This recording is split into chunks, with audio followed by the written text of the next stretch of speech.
شرمساری 1965 کی جنگ کی یادیں پھر سے تازہ ہو گئیں۔ لاہور کے مشہور و معروف حکیم اور دانشور نئی اسواتی صاحب 1965 کی جنگ کے دوران مدینہ منورہ میں مقیم تھے۔ جب پاکستان واپس پہنچے تو انہوں نے ریڈیو پاکستان سے جنگ کے متعلق اپنے تاثرات بیان کیے۔ فرمایا، لاہور کی وہ خاتون جو 18 سال سے مدینہ منورہ میں مقیم ہے اور روضہ پاک کی جالی کے پاس بیٹھی رہتی ہے، اس نے بتایا کہ 2 ستمبر کو میں نے حضور اعلیٰ صلی اللہ علیہ وسلم کو اس قدر پریشان حال دیکھا جیسا پہلے کبھی نہ دیکھا تھا۔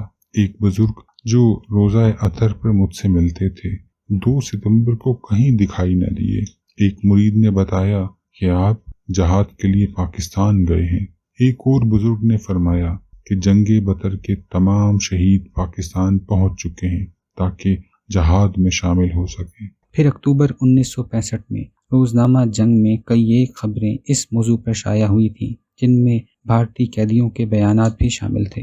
ان بیانات کے مطالعے سے ظاہر تھا کہ بھارتی سپاہی پاکستان کی اس فوج سے خائف تھے جو تلواروں سے لڑتی تھی، جن کی تلواروں سے بجلی کے شعلے نکلتے تھے۔